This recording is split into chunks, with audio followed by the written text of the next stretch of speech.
Welcome to See You on the Other Side, where the world of the mysterious collides with the world of entertainment. A discussion of art, music, movies, spirituality, the weird, and self-discovery. And now, your hosts, musicians and entertainers who have their own weakness for the weird.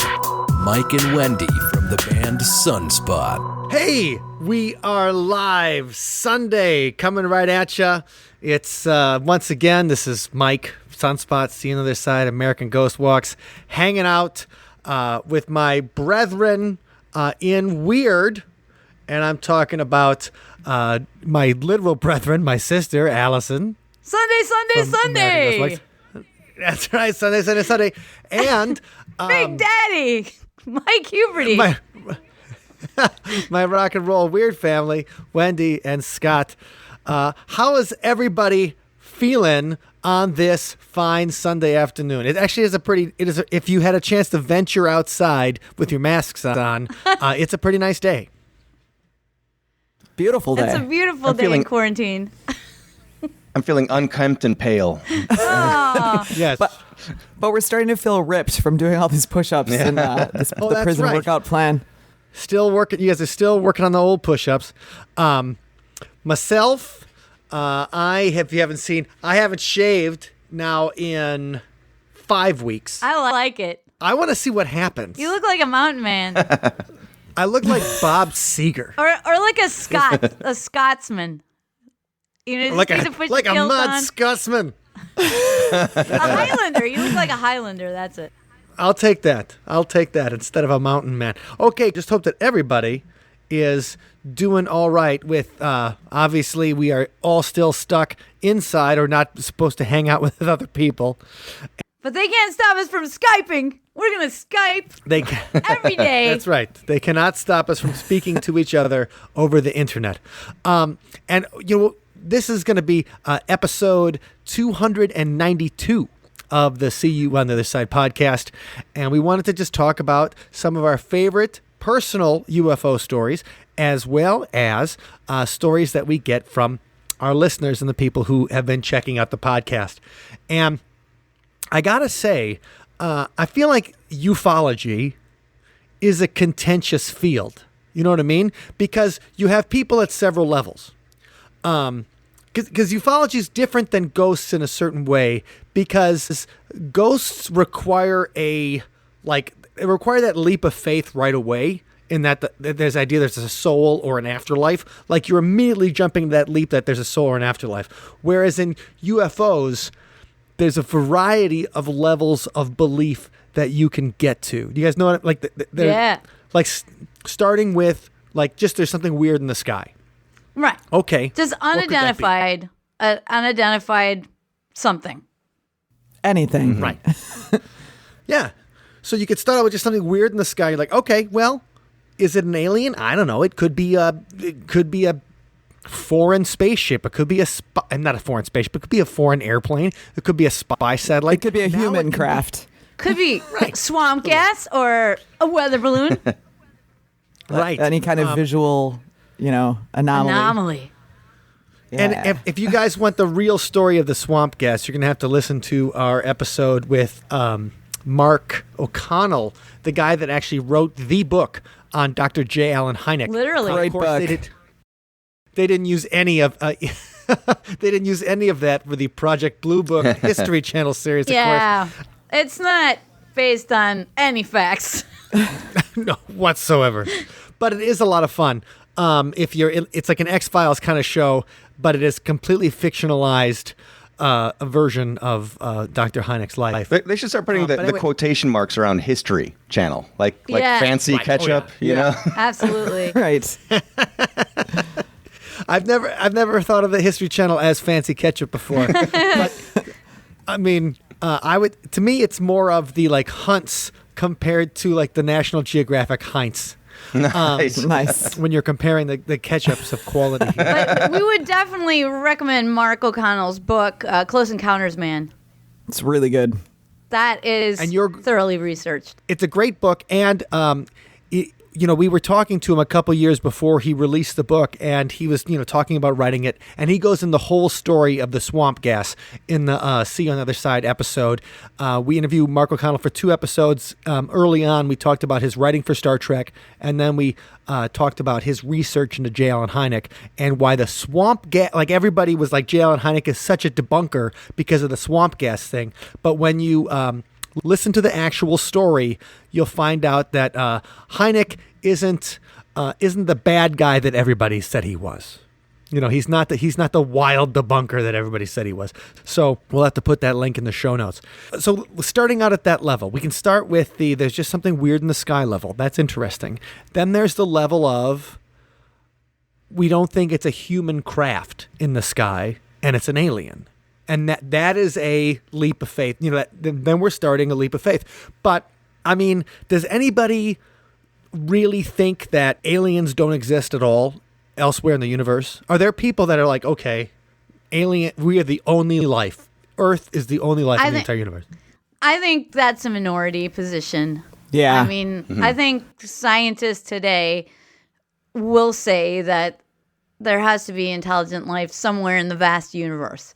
They don't know if it's reached Earth, and some of them would argue that point, but they don't argue the point anymore that there isn't other life. Right.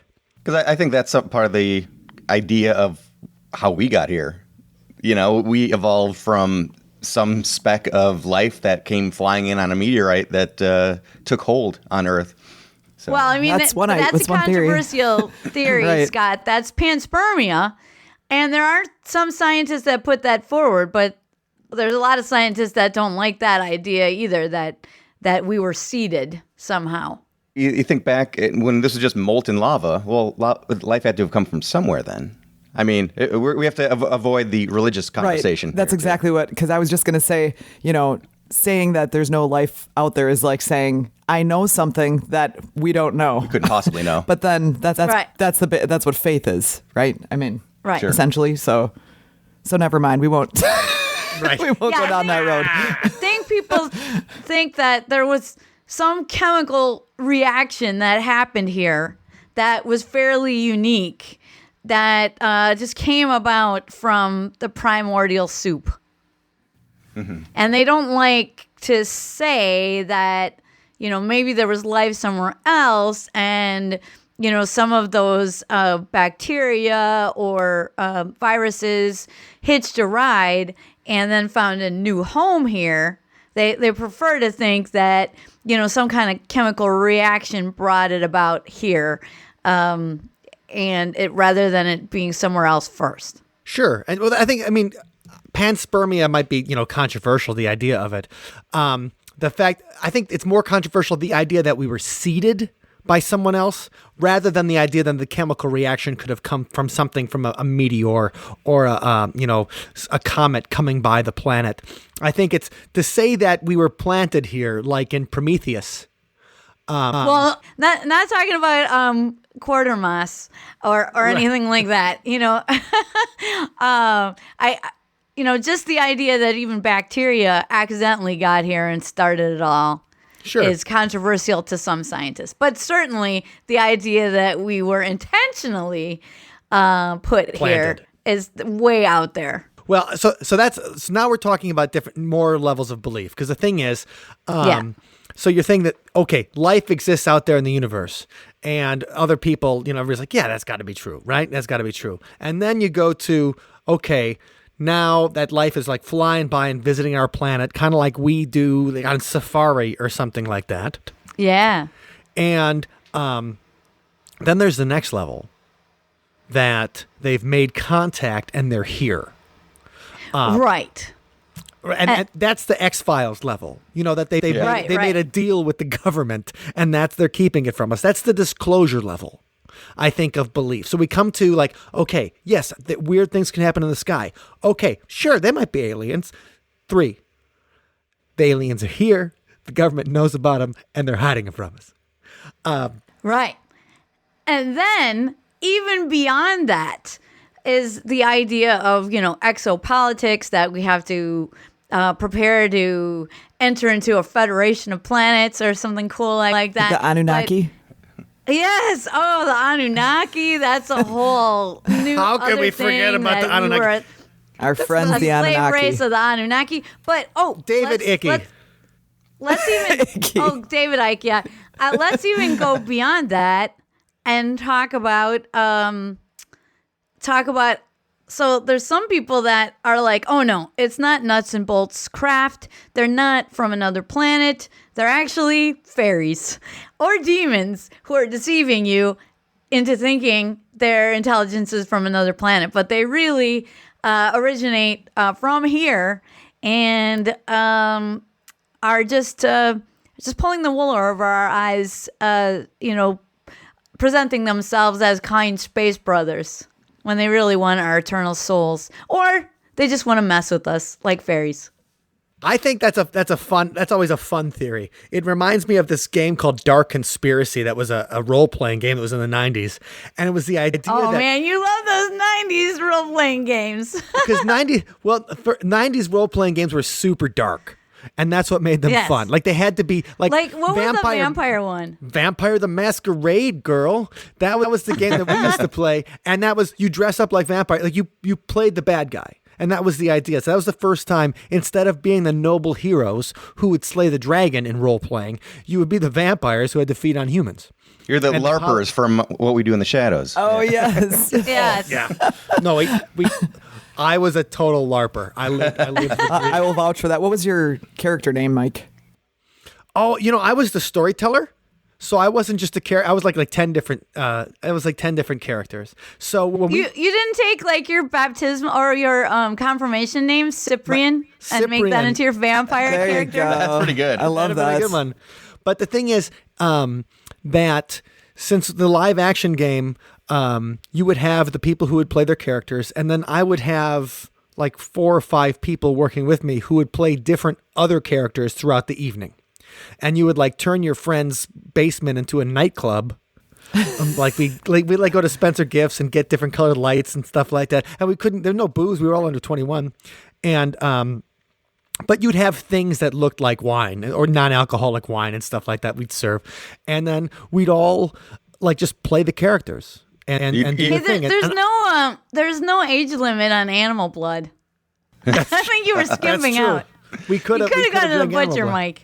But Nice. okay, enough. The thing is, I was a LARPer, and that's We could go on for hours. The question is, how much are you committed to your character? Okay, I'm done. when we had John Tenney on the show to talk about when like UFOs came back in 2017, and we were talking about when the New York Times even thought it was cool, like to talk about UFOs again.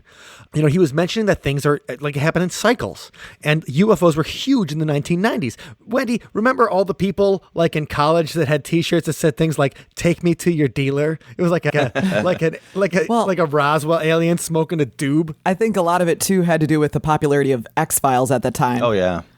Because that was the... So, yeah, that came back, 93 or so? And then just grew and grew in popularity. Mm-hmm. And then Ancient Aliens in more recent years. Right? Yeah. So the aliens are back, but the thing is, in the 90s, it was dark. Like it was cool to be the bad guy, and so like Dark Conspiracy was this game where you had the demons and the extraterrestrials team up together to try to hunt down humans, like to change the human course of human history. And so that was like, that's what makes me think of when you talk to certain religious people and they say like, well, UFOs and aliens and stuff, those are just demons trying to take your soul. Mm-hmm. That's right. That's why the Vatican has observatories all over the world. That's level 4. Well, no, but the thing is, the same people who believe that usually believe that the Vatican, that the Pope is like a tool of the devil. Because even, we were talking about how most scientists, the majority opinion is probably there is life, somewhere else in the universe. And that is also the opinion of the church, even the Vatican. In 2012, the Vatican sponsors a meeting to discuss the chances of extraterrestrial life in Vatican City. They were saying that finding extraterrestrial life is like a, quote, a detective chase, a crime to be solved, and we're getting very close to the answer. And this is a guy that was head of the Steward Observatory in the University of Arizona's Department of Astronomy in Tucson.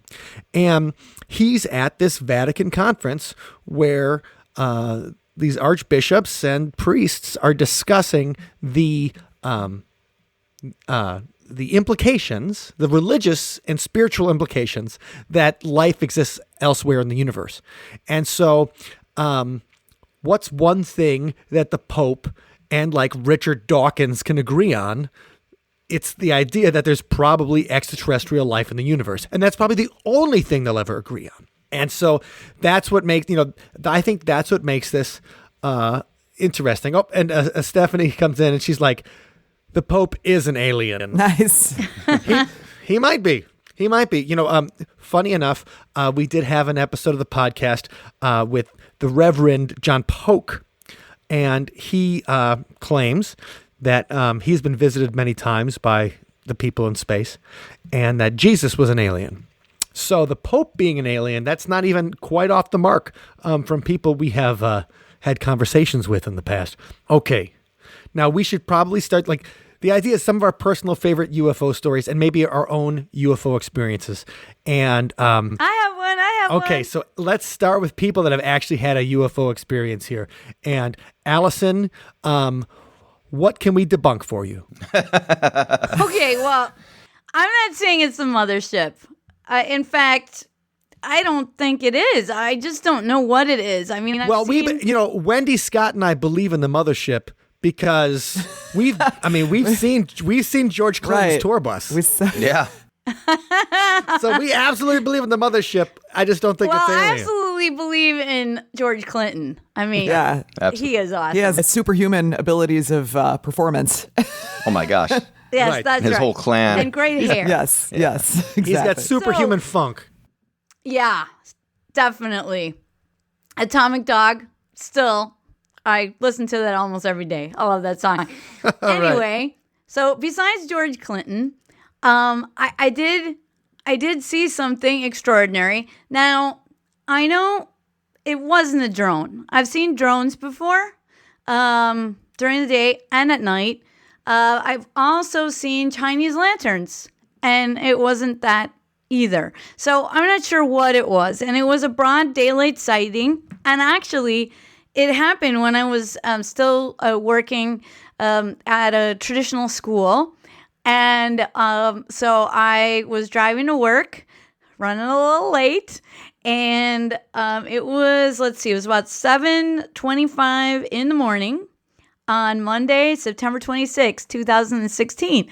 I know because as soon as I got to school, I emailed Mike. Well, actually, first what I did is I brought my class to the classroom and we had a quick write. And what did we write about? We wrote about something extraordinary that has happened to you.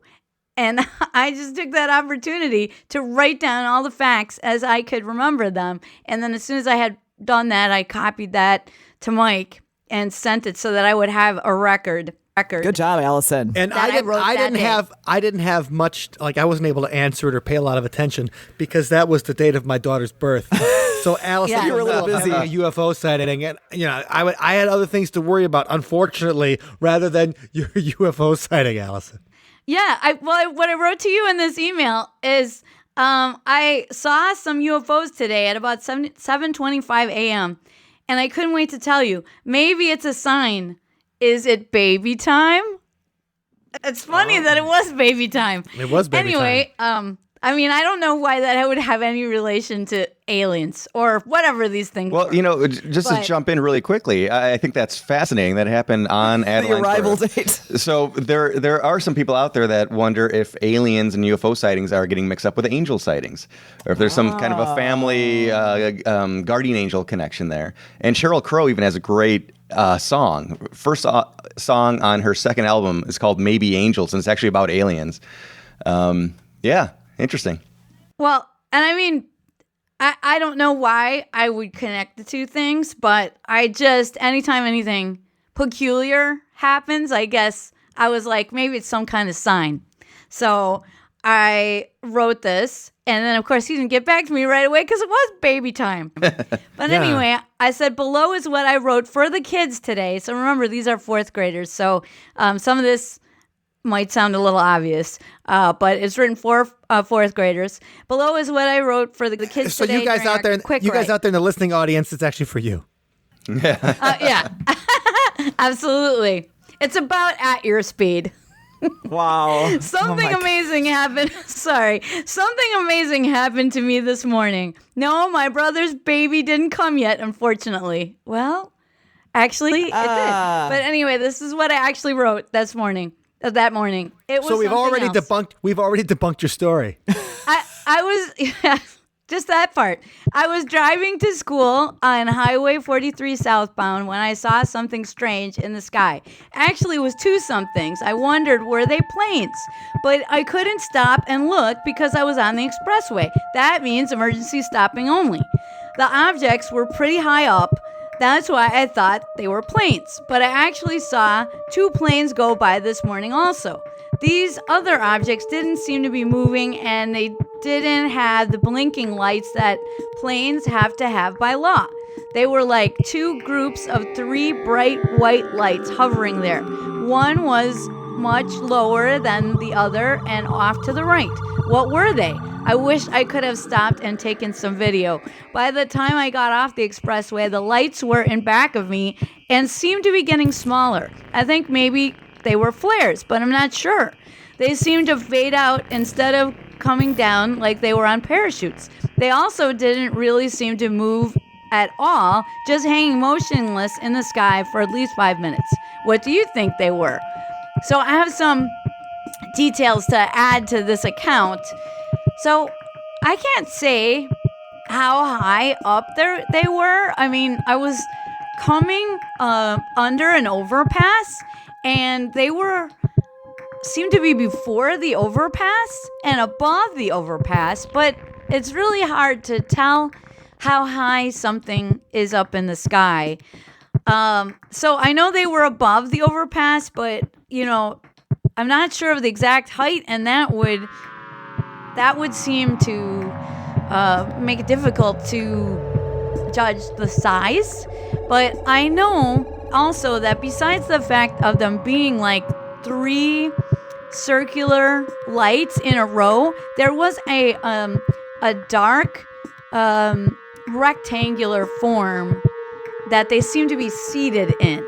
So it was like a gray rectangle that had three white circles in it. And then offset and to the right was another gray rectangle that looked exactly the same. So that doesn't seem like flares. It doesn't seem like anything of consequence. It's just, they were just hovering there. So what do you guys make of that? I would say that's unidentified. Yes. those flying objects are definitely unidentifiable. I'll also say I wish I saw that too. Yeah. I've never seen anything cool like that in the sky. Yeah. It was very bizarre. And I was like, aren't other people seeing this? And, it's life. You got to go to work. You got to do your thing. You can't just I'm have a gonna baby. Swerve, pull off the highway and take video. I did try to take something, but I couldn't drive on the expressway and point It's the not camera worth it. to. I mean, I made a half-hearted attempt. And you dropped call my yourself a phone, researcher. I was saying if you were a real researcher, like I said, John Keel would have died for that picture. Yes. And so the fact that you didn't risk your life, it's okay. It's just you're not. But I think in this day and age, John Keel probably would be walking around with a GoPro constantly, like recording, right? Yeah. Strapped to his head. Exactly. And and also, I mean, I'm not. I think John Keel's obviously brilliant and great writer and stuff like that. But I also think we tend to. I was thinking about this after our conversation with Ken Walker, he's done this amazing Bigfoot recreation, and you'll have heard about him in our episode on Big Fur. And when I'm doing research on the Patterson-Gimlin Bigfoot film, we tend to like Patterson and Gimlin, like those guys were, they were hardcore researchers and stuff. We tend to forget everyone's failures and just think about the successes. And so we tend to canonize the people that came before us when there was plenty of mistakes and missteps. Right, but those things aren't I thought about interesting. that too. Right, especially when you're thinking. And we 50 all have years our on. foibles. Well, of course we all have our foibles, but whenever you're looking to the past, we always have to think about let's look at the totality of evidence and remember that history is written by the victors and the whole thing. The other thing that made me think about that is when I was doing research into where the Amityville Horror book was written. So where did Jay Anson write the book? Because Jay Anson never met any members of the family. He was only given a series of tapes, and he wrote the book based on the tapes. And so when I read Lloyd Auerbach's book, another See You on the Other Side alumni, when I read Lloyd's book and he talked about why the Amityville Horror was a hoax, he was using evidence of the moon, when they were talking about a full moon, it wasn't the full moon. When they were talking about He was finding cracks in their story based on weather and Absolutely. science and Yeah. things. and he Boy, was doing that sounds familiar. It does. And well, Allison, you and Sam Moranto, who we're going to go to Sam's story next. Sam Moranto is the head of Illinois MUFON. We're going to talk about that next. But the reason that I thought it was interesting is because Jay Anson, he's talking about the process of writing. And remember, Jay Anson only died a couple years after the book was released. He didn't live a long time. He didn't even live long enough to probably enjoy the fame and the money that he would have gotten from the movies and stuff. But Jay Anson writes, he's like, yeah, so I don't get the weather right. So, and this is before Lloyd Auerbach was trying to bust it for being a hoax. He was saying, yeah, I didn't pay attention to the moon or the weather or anything like that. I just did what I could do to make it the best story I could. And you're thinking, okay, Jay Anson is not a reporter. Yeah. He's not a novelist. here to tell the. He's a novelist. Yeah. He's not there to try to create this true News. story to get it as accurate as possible. That us as paranormal investigators, that's what we want, right? We want the truth so that we can figure out if there is something paranormal here. He's like, I just want to read a good story, man. And when I read that, I was like, oh, it just made so much sense that I figured, I mean, Yeah, well, that's the divide we come to. I think so many people today are just in it for a good story. It's not that I don't like good stories. I just think stories are better when you give me some truth. Right, exactly. But yeah, there's plenty of fiction stories out there, so we don't need to create. Yeah. I mean, let's let the truth be the truth. At least Right. in its purest form. You can make fiction can be inspired by it, but if you're reporting it, then actually report the details and the facts. Yeah. right. Amen, sister, amen. Okay, so I kind of just wanted to bring that up because when we talk about, we lionize these old guys, and I just want to make sure that we keep everything in perspective because everybody's human, and when we're searching for the final thing, which is as many facts and truth as we can get at, we always have to keep those kind of things in mind. I kind of wanted to tell a story that I just remembered today. I didn't even remember it. But it was I'd beamed written into this your down head. on January 3rd. Right. Well, it was. So January 3rd, 2008. And this is why I think this is interesting. It's because, number one, I had no recollection of this whatsoever. And number two, there was a coincidence later. So this is what I wrote in my journal that day. At noon of January 3rd, 2008, my wife and I go to the Cabo Rojo Lighthouse. Now, Cabo Rojo is on the southwestern edge of Puerto Rico. And so Puerto Rico is about the size of Connecticut. So it's, if you get the southwestern edge, I mean, it's a couple hundred miles long. And we're on the southwestern edge in the Caribbean. And Cabo Rojo is like this white sand beach. It's almost like the beach from the movie. The beach. Yeah. Who's the director? Train Spotting. Guy Ritchie. The British guy. No? No, Train Spotting was Slumdog Millionaire. Oh, I can't think of him. Shallow Grave. Anyway, but the beach movie, it's like that. It's this really super blue water, calm waves, white sand. And then some dude will pull his boat right up to it, jamming music and throwing beer cans out the side. So it's not it's a very pretty area, but people also But use it's it not as always pristine. No, it's definitely not always pristine. But we're at this beach, and it's a beautiful day, and we go to the lighthouse there. It's a famous lighthouse in Cabo, El Faro. And the director of the Lighthouse is David. The views are spectacular. It's hot as balls. It's high 80s. And so I write this down after I saw it. We're, walking around the lighthouse. I'm taking pictures. But then I see this object far away in the sky, and it almost looks like a blimp, but it was tremendously high in the sky, so high and so far away that we couldn't be quite sure of what it was. It definitely didn't look like a cloud, even though it was completely white and high enough to be a cloud. But the rest of the clouds had some kind of softness and transparency to them, and this cloud didn't. It was definitely unusual, and I thought it might be a UFO. Actually, what I thought it might be was some kind of alien or government ship that was up there and disguised as a cloud. Whoa, dude. But it was just different enough so that if you looked at it, you could tell. I was trying to take a picture of it, but I couldn't get a good picture, and I was so enamored with the natural beauty of the place, I forgot about the unnatural beauty of what we were seeing. It was probably a cloud. Or that's what they want you to do. Or maybe it was probably a cloud or maybe a blimp that was very high, but it looked just different enough from the other clouds to be interesting. Now, I wrote that down at like 12:15 or, whenever it happened. An hour later, we're like driving to our next, location after spending some time on the beach and the lighthouse, and it's the extraterrestrial highway. It's named the extraterrestrial highway. That's awesome. In Puerto Rico. So like, I see you. I don't know if it was a UFO. It was just a cloud that didn't look like the rest of the clouds. Well, it was a UFO then, because you couldn't identify it. Yes, definitely unidentified. And it struck me enough that I had to write something down about it. And then an hour later, we're driving, and this is the extraterrestrial highway where a ton of UFO sightings have happened in Puerto Rico previously. And Puerto Rico is in the Bermuda And is that near the world-famous Arecibo telescope as well? It's on the other side of the island. Oh, bummer.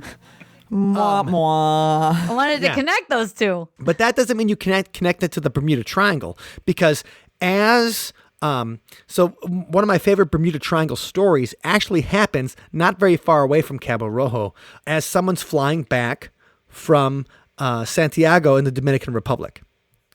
And this happened in 1980. And Jose Maldonado Torres was flying a small plane back from Santiago to San Juan. And to get there, you got to go around Cabo Rojo in this area.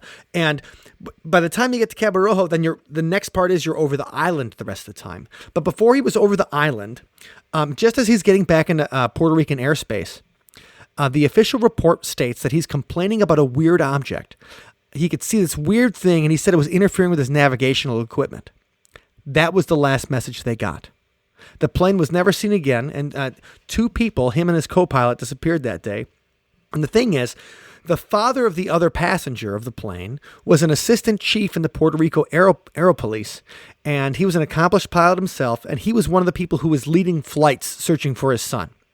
And his personal affidavit, that he gave the Aerospace Commission, he says that when they were listening to the tape, he said they described the weird object that was interfering with their navigational equipment as glowing. And that was the last report they got. And, they kind of disappeared in that area. So that's what I thought was, I thought it was kind of an interesting thing that I had seen. And I didn't even know that story when I was there. I was not thinking about UFOs when I was there. It was 12, so I wasn't drinking yet. And I saw something weird. And I completely forgot I saw something weird that I had to write about it. And then 12 years later, I'm just looking through my journal. I'm like, oh, I bet somebody emailed me something about UFOs or something like that. And then I found that story. And then I'm like, wait, but then there's the Bermuda Triangle story as they were re-entering Puerto Rican airspace. So they'd be coming from that direction. Anyway, Cabo Rojo, place for UFOs, place for beautiful white sand beaches. Yeah. Well, and Puerto Rico is known for UFOs elsewhere on the other side, too, with the Arecibo telescope, which was famously portrayed in the X-Files. Yes, X-Files. And that's also where the climax to the movie GoldenEye takes place. That's right. Pierce Brosnan and Sean Bean fight at the Arecibo radio telescope. And it's funny. So GoldenEye comes out in like 1995. I think we were freshmen in college when. And I had a professor of astronomy that year, or not, I'm sorry, a teaching assistant in astronomy who had just spent 6 months in Arecibo while they were shooting GoldenEye. And he said that he's like, oh, it's pretty cool they did it. He's like, Pierce Brosnan's kind of a crybaby though.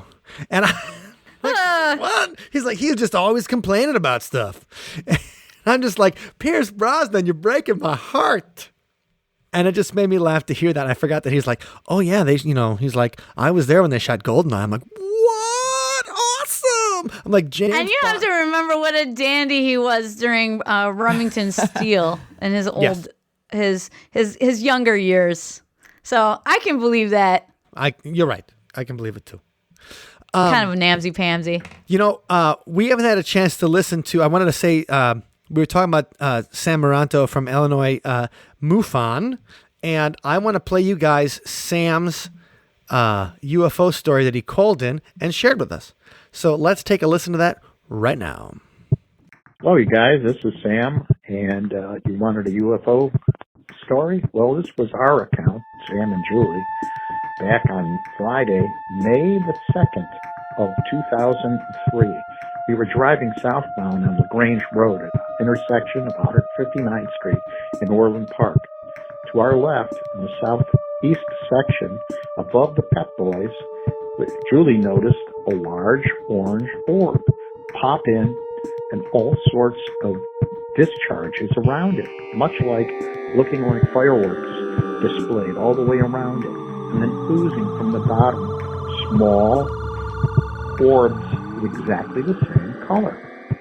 So we watched it, and it was in the sky while we were sitting there at the light.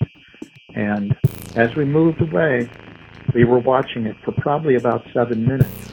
And as it moved, it went through the complete spectrum of light, and it changed color. It moved across the sky, going westbound and going southwest, and then disappeared. The whole observation was somewhere between 5 and 7 minutes, until it was completely out of range. I called the police department to see if there were any reports. They gave me notice that there were absolutely no reports, but yet I received a call later stating that yes, there were reports, but it was children with balloons.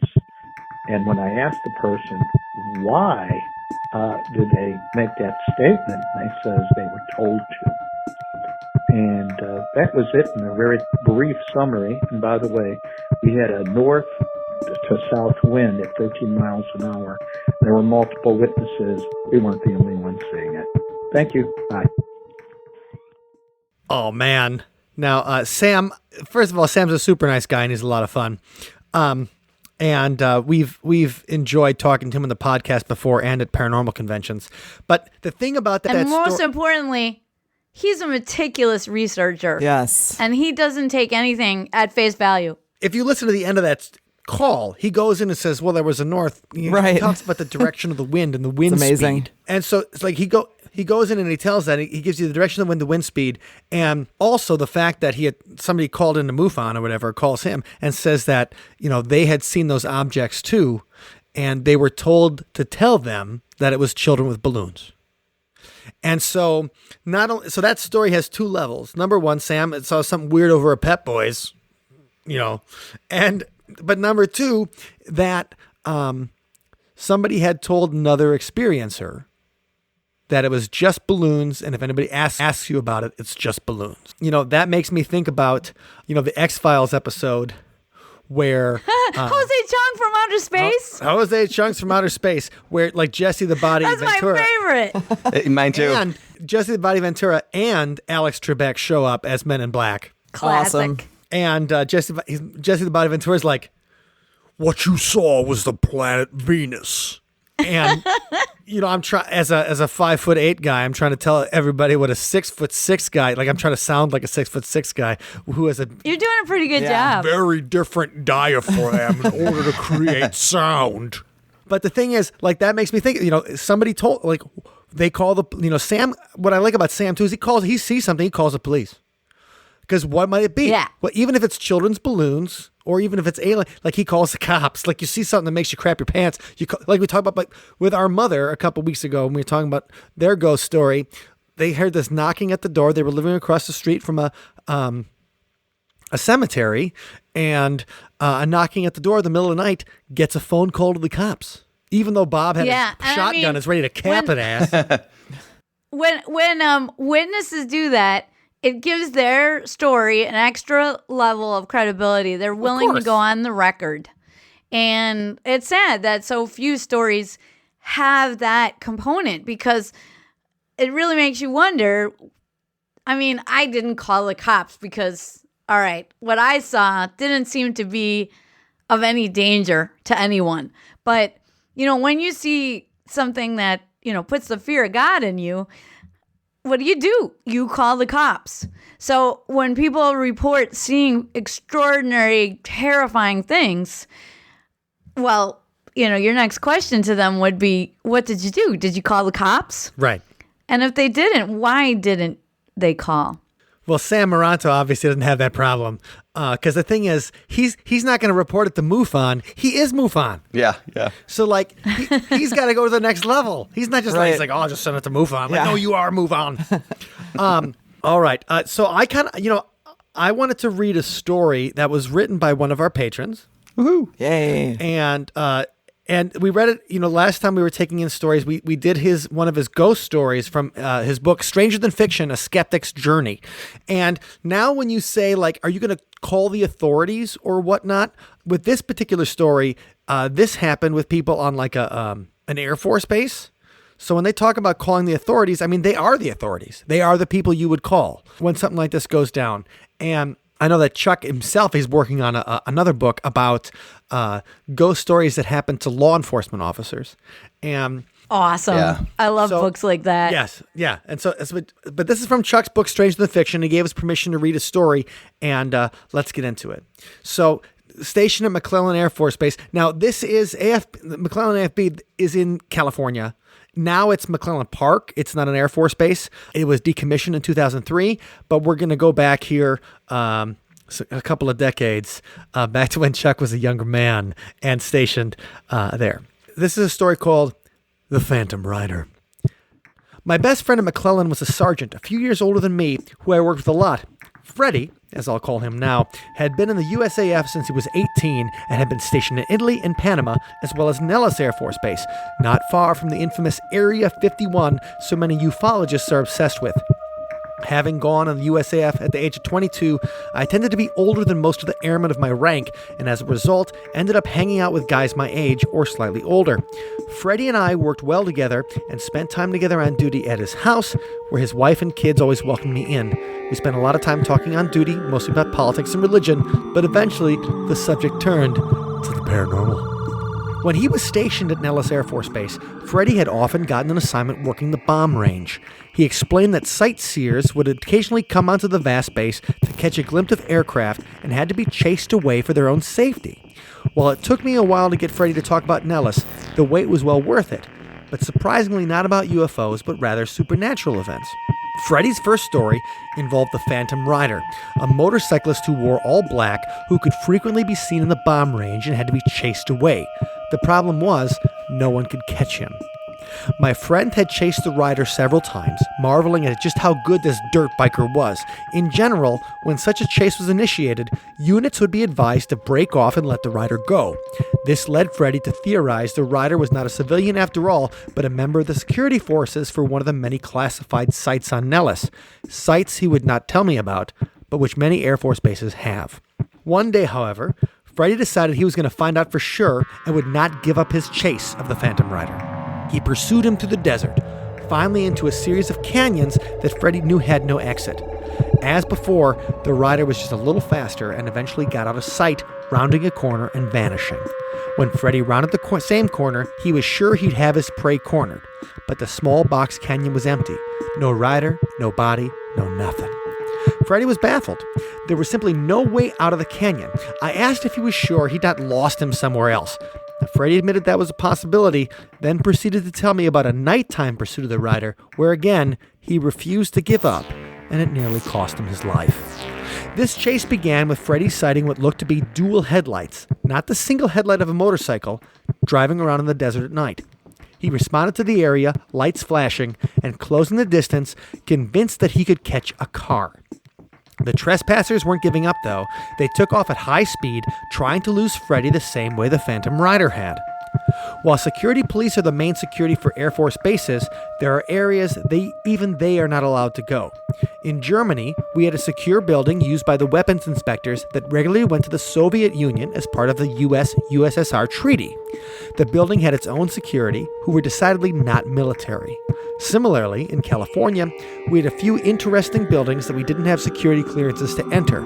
I would imagine every Air Force base is like this, and Nellis was no exception, with large areas marked off as a no-go, even for the SPs, the security people. Freddy's chase covered a large area, but eventually turned south when the trespassers made a beeline for one of the off-limit areas. Freddy knew he wasn't supposed to enter those areas, but he wasn't ready to give up. He maintained his pursuit, his target always just far enough away that he couldn't make out any detail between the two lights it had. Suddenly, Freddy's partner yelled out. Freddy saw the danger and slammed on his brakes, barely stopping at the edge of a canyon. He had almost driven off a cliff in his mad pursuit of the mysterious intruders. But worse than crash he had narrowly avoided, Freddy was baffled to see that the two lights he had been chasing didn't crash. They continued on as if driving on a flat surface, completely defying gravity. Freddy watched in disbelief as the lights curved around, suspended in the air, then came back towards him where he had stopped. The lights came almost close enough to make out details, but then abruptly turned again, one going to the left, the other two to the right. They streaked away rapidly, fading from sight as he watched. That's awesome. Right. So we have like phantom lights being chased by the military at Nellis Air Force Base. Wild. Yeah, I'm like, good Yeah, story. and Chuck. if you like that story, the whole book is really good. There's a ton of just interesting, weird stuff, and you can get it on Kindle for like $2. So, yeah, it's a completely worth the money. All right. So that does remind me of the story I was going to tell. So I think this is a good segue. Yes. So, unfortunately, I wish this was my story. It's not. I was an editor on a movie, and the director was Chris Hatton, and this actually happened to his friend. So we can trace the lineage. It's not a totally lost friend of a friend generation story. So the story goes that this man and his wife were in Vegas for a vacation for a week. And, if you're in Vegas for a week, sometimes you just need a vacation from Vegas. It's a bit intense. So, the man said, well, I've never been this close to Area 51. I know we can't go in, but let's just see how close we can get and see what we can see. And his wife really wasn't into it, but she went along for it because what are you going to do? And they drive out there, and it's not that close to Vegas. It's still a couple-hour drive into the darkness of the desert. And as they're getting closer and closer, they're on this lonely, dark desert road, totally alone, or so they seemed.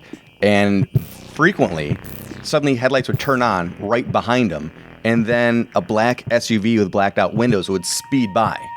And they always took that to be like, hey, we are watching you, we can see you, and you can't see us. It was kind of a warning from the security staff around Area 51. So I'm like, all right, well, we're just driving down the road. And unbelievably, they end up seeing more than they could ever have wished to see. Because they see a light on the side of the road at ground level, and then they come up on it, and they see it's a full UFO parked in the desert, not that far off the road, and there's, just like you would... When you say a UFO... Flying saucer. A craft. A craft, yes. Yeah, because it's not flying at that point. It's an unidentified parked object. But it's saucer-shaped? A saucer-shaped object, and just like you would draw it up in a comic book or some 1950s idea, the ramp is down, and there's alien beings removing boxes and cargo from this ship. And so they're sitting there just dumbfounded watching this. Oh, man. And then suddenly, a bright ball of light appears in front of their car, and it kind of just hovers like over the hood. And it starts to drift away from them. And so the guy puts the vehicle back in gear and starts to follow this orb. And it accelerates, and he accelerates. And suddenly he finds himself going over 100 miles an hour, chasing this ball of light down this desert road. And then the light shuts off. Like, oh, what the hell was that? So he turns around to go back, and now the craft has moved way further off the road, but he can still see way in the distance that there's something going on. This craft is still there. And that's when he realized, though, that And obviously he doesn't know. Is this a government thing or is this an alien thing? But he Or is thought it a Hollywood movie thing? probably not that. Sounds like Mars Attacks. Totally. But It does. It's at that point that he realized that this orb that he was chasing after was probably just meant to lure him away, and it did its job. And so that also is wondering. He wonders, is that an alien thing or is that a government thing?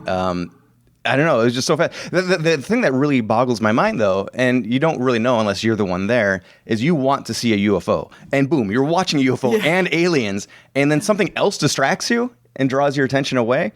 And I think, Mike, it takes me back also to you talking about the weird cloud that unnerved you in some way that that's not natural. That's not just, that's something, there's something suspicious about it.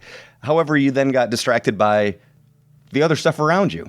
So you do wonder if there's some sort of a psychic impression, a little mind control, whatever you want to say. But yeah, I just love that story. Yeah, some force out there lulling us into complacency. Well, Scott, that's a really great point. I mean, that idea, first of all, you see something, you're like, oh, that's weird. And then like, that was like, it's one of the most beautiful places in the Caribbean. So of course I'm gonna be like, oh, look at the water, like it. But this makes me think about probably one of the most compelling UFO stories that I'd ever heard, and this is from Brad from Canada, who's a Facebook friend, and we met Brad at the Michigan Paranormal Conference. Oh yeah, this is great. And so Brad, his particular story was that he was out camping, like in the wilds of Canada, with his husband, and they're out there, and they wake up in the middle of the night, and hear some weird stuff, and then they go out just outside their tent, and they look up in the sky, and they see the stars moving. And he's like, dude, because people drink a beer or whatever, but like a couple beers are not going to make the stars move. And he's like, yeah, the stars were moving, and we just saw them. He said we watched it for a half an hour, and then we went back in the tent and went back to bed, and we didn't talk about it. We didn't talk about it for a while. And then, like, one day we just kind of remembered it and started talking about, like, remember we woke up in the middle of the night and watched the stars, like, dance? And his husband was like, yeah, I do. And they had this shared experience where it seemed like at the time, they're like, this is an incredible, amazing experience. And afterwards, they kind of forgot about it, like you just finished watching an episode of the X-Files, or you just finished watching a TV show. And it's that kind of thing that we say, like, distracted by something. Yeah, or compartmentalized, or like that there's some architects of our reality. Like, makes me think of the movie Dark City, where you start to have an inkling that there's some kind of artificial machinations behind everything that you see. And then once you get that inkling, these aliens come by and go, sleep now. That's it. You're like, I gotta go to work. Hey, what time is it? And you're just back to normalcy. And that's the idea of the machinery elves, the people working behind the scenes. That's obviously something that people who have done a lot of LSD talk about. But that also doesn't mean that there isn't something to it. My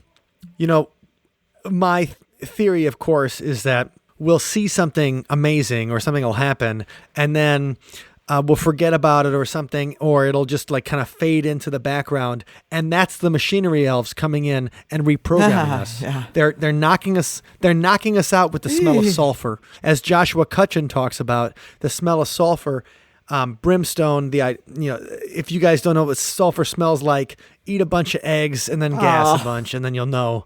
It smells like a fart. Right. Okay. I'm trying to get my 3-year-old not to say fart, Allison. So. Oh, sorry. Right. We prefer the term. She's going to be studying this carefully. Like this episode. It just makes me laugh because she'll be like, I farted. And I'll be like, we say I tooted, excuse me. But either way, or what I meant to say was that smell of sulfur comes in, it knocks us, it knocks us out and puts us in a program mode. And then they come in, they fix whatever's wrong with our equipment, and then they leave. And then we're like, I saw Bigfoot. Yeah. So we don't know, because we're just watching it on the film, but Men in Black, those flashlights, also emitted a sulfur smell. There you go. Yeah. You have to see the 4D version to get that. Well, yeah. but that makes, to me, that idea makes sense though. That idea that, when we think about program mode, because we talk about hypnosis, we talk about hallucinogenic, not necessarily hallucinogenic, but we talk about, hallucinogenic drugs. We talk about meditation. You say that these are the things that can help you change your neural pathways. And so we're talking about all these shortcuts that change your neural pathways. Well, what if some of those shortcuts end up being, somebody giving us new programming? Because a lot of it is what it is programming. And so I just think it's an interesting thing. We know that the olfactory sense is deeply connected with memory. So there's that. Right. Well, olfactory with memory, and plus olfactory with, we can only recognize so many smells. And so the fact that everybody knows the sulfur egg smell, I'm not saying that it's aliens, but it's aliens. Yeah. Because everybody's not your relative, so they wouldn't really know what sulfur smells like, you would think. Because they're not me. I'm a Sunspot fan for hours. Okay, I've got a couple more things to talk about, but let's visit our Patreon, Ned. He had a UFO experience back in the 1960s. And so we want to make sure we talk about Ned's thing. And so let's go listen to it right now, everybody. Hey, Dr. Ned! The thing that I've never been really one to see unusual things. I did see a possible UFO in 1965 or so at summer camp. It was up in the sky. Just lights spinning around. It couldn't be anything we know on this planet.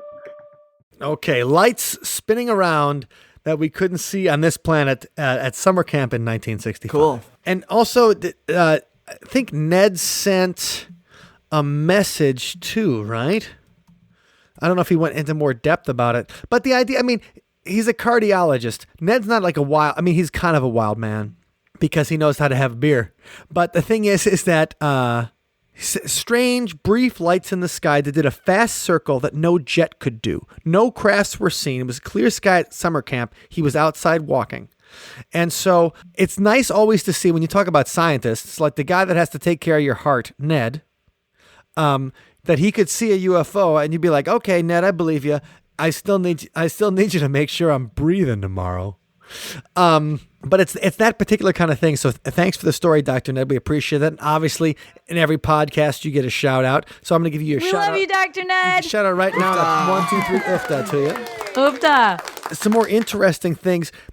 So when we were using Twitter to promote the podcast, I would tweet out to people who used to either like Darkness Radio or like Coast to Coast AM or anything like that. And I would just say hey, if you like those kind of things, let me introduce you to our podcast, See You on the Other Side, where we write songs. Because George Norrie, Dave Schrader, Tim, they're all nice guys, but they ain't singing for you. Wendy and I are. Yeah, they don't know how to write a song.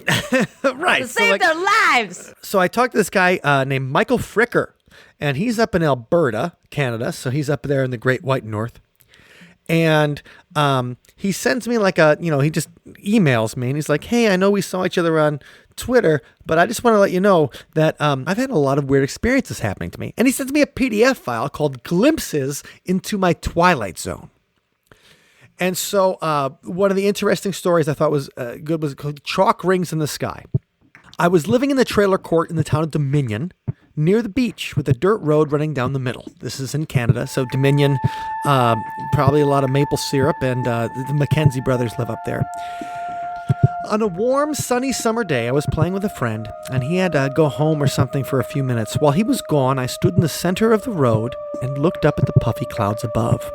There I saw what appeared to be a series of concentric white chalk rings, reminding me of a coil stovetop burner. When I picture that, I picture think about like a cartoon or whatever, with the like a stovetop burner going and like the little rings popping up from it. So that's what I was thinking there for that stovetop thing. So that's what I envisioned, was the little rings popping out like little smoke rings in the sky. Silently it moved between the clouds, the space between rings the same blue as the sky. It went into a cloud and then reappeared, moving east, always appearing as a flat circle, until it silently flashed away, becoming small so quick it almost seemed to vanish. I watched it to reappear for a while, but then my friend startled me by calling my name from behind. I turned and asked him if he had seen the rings. He had no idea what I was talking about and wondered where I'd been. He had been looking for me for something like 5 to 10 minutes, including looking on the road. I have no memory of leaving it. It was the following year that I learned the term UFO, and I heard about Project Blue Book. Although I've looked and kept my ears open, it was only until a couple of years ago that I'd met someone who'd said they'd seen similar rings to that one. So I was like, okay, when I first read the story, I was like, okay, he saw some rings in the sky. And then he's like, and then my dad said, I couldn't find you. And I'm like, all right. So then we got Missing Time. Yeah, I love that. But stories like this are what make me think about the machinery elves and make me think about the programming, and we only see what we think we're going to see. This is from his childhood. And he doesn't connect it. He just says, like, I've seen a bunch of weird stuff. He doesn't connect it in this way, but my earliest memory is waking up sometime after midnight in my grandparents' house in Neal's Harbor at the age of 3. Moonlight or streetlight came through the only window. My room was in back, containing stairs to the ground floor, and the room my parents were using as their bedroom. So I get up and I try to walk into my parents' room, and I stand there in the dark until my father wakes up enough to notice me and tells me to go back to bed. I turn around, and I came face to face with Grover from Sesame Street. Standing there completely solid and slightly taller than me. He smiled and seemed friendly and harmless, so I started talking to him. My father asked what I was doing, and I told him who I was talking to, and he just told me to go to bed. So I told Grover good night. I walked around him and back to bed. When I was 21 and living in Banff, Alberta, my roommates called me Grover because I reminded them of him. Wait. Okay, that connection is special. Well, also, are you saying Grover's an alien? No, but I am not saying Grover's an alien, but I'm saying that I'm just wondering how that related to the UFO topic. I think it was the idea that he's seen weird stuff all of his life. And when he was, the first memory is him seeing Grover as a real creature in his father's and mother's room.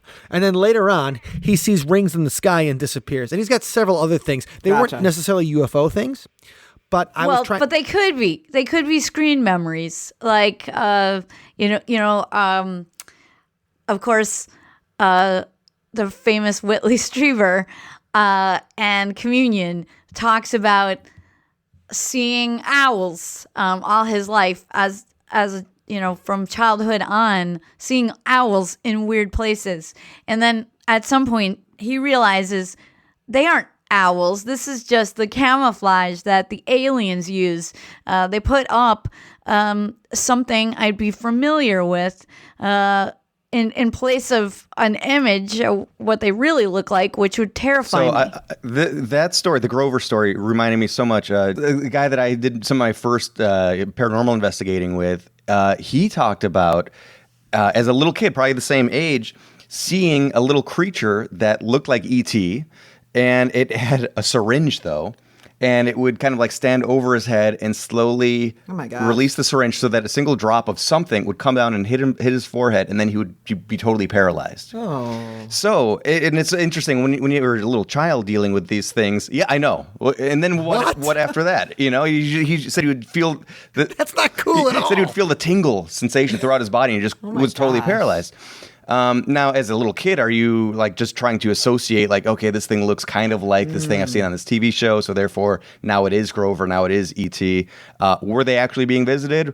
Who the hell knows? But very wild. Wow, that is very cool. But all these stories that we've just touched on now, they sound a lot like alien abductee stories. There's just many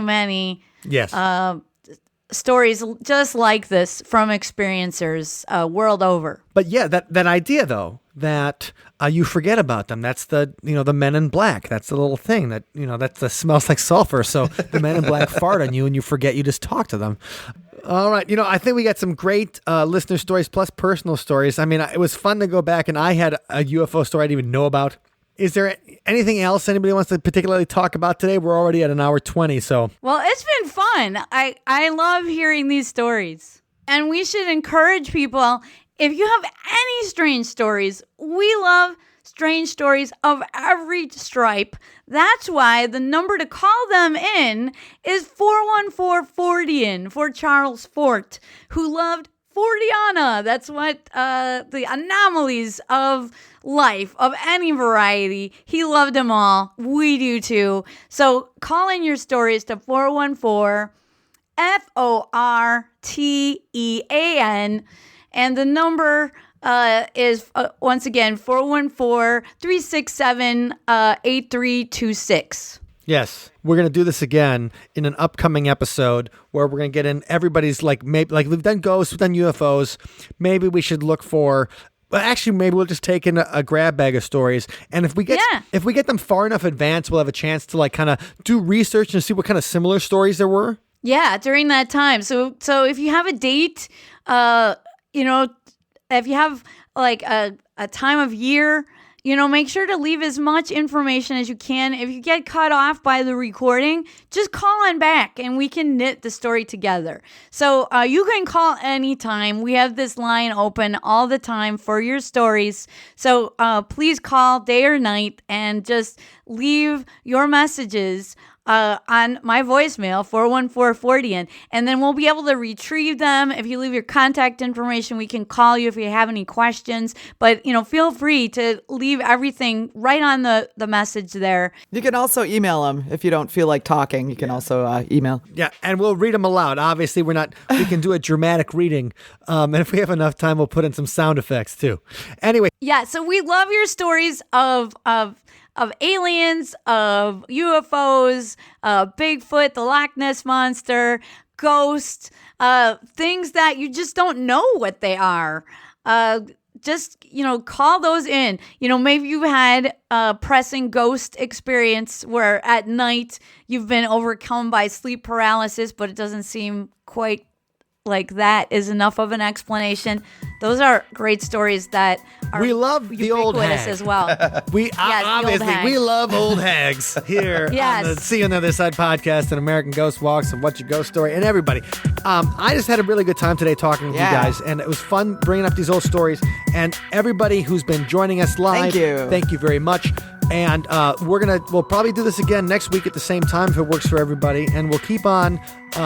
Everybody's stuck at home, so let's keep on staying weird because even though I know it's a very strange time for everybody, that doesn't mean the ghosts and the aliens and that Bigfoot don't have corona.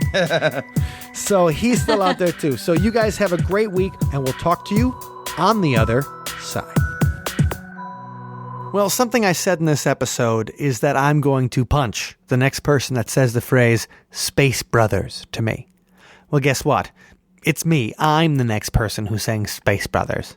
And it's because the most ridiculous UFO hunt we've ever been on was at the Michigan Paracon in 2017.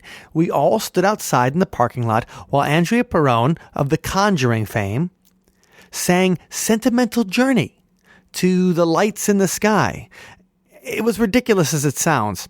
The only reason I took it even a little seriously at first is because Dave Schrader from Darkness Radio and the Holzer Files and Amy Bruni from Kindred Spirits both said that Andrea could really make some crazy stuff happen. Well, I don't know what they were smoking, but we didn't see it. You can see our immediate reaction in a Facebook Live video at othersidepodcast.com/292 in the show notes. Obviously, it was hard for me to take that without a million grains of salt. So for this episode's song, we decided to ask our alien friends for a little favor. So here's Sunspot with the paranormal track of the week, Space Brothers.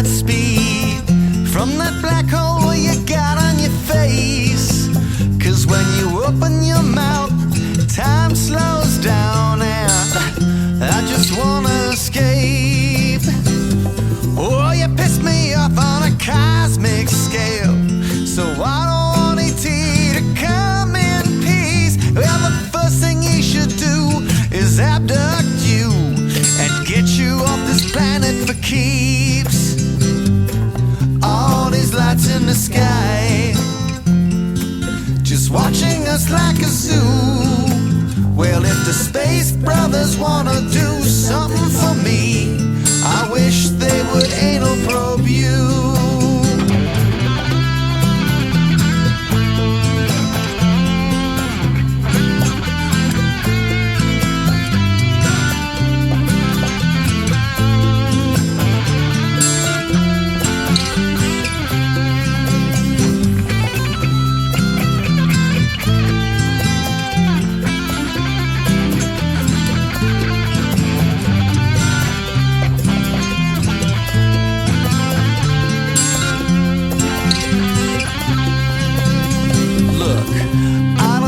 Spacemen love butts. Well, who can read their alien brains? But if they're looking for the biggest asshole in the world, well, I can give them a name. All these lights in the sky, just watching us like a zoo. And if the Space Brothers wanna do something for me, I wish they would anal probe you. All these lights in the sky, just watching us like a zoo. And if the Space Brothers wanna do something for me, I wish they would anal probe you. Thank you for listening to today's episode. You can find us online at othersidepodcast.com. Until next time, see you on the other side. Oops, before we end the episode, I simply have to thank all of our Patreon community members.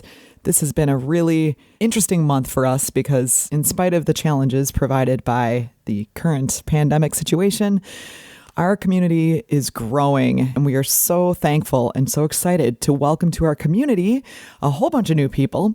So I'm going to do a shout out to Iris, Terry, Abby, Megan, Sharon, Pamela, Tim, Linda, JJ, Lexi, and Anita. I want to welcome you all. We're so excited to have you, and we can't wait to get everybody together in this month's Hangout.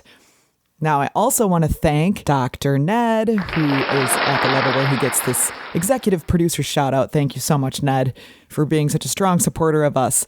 Thank you to everyone in our community. You guys make it so exciting for us to continue producing new episodes and songs and videos. And we are really excited because we're going to be able to do more and more and more now that our community is growing so much. So we hope that you're all safe and healthy. Again, thanks so much to everyone and have a great week. I tooted, excuse me.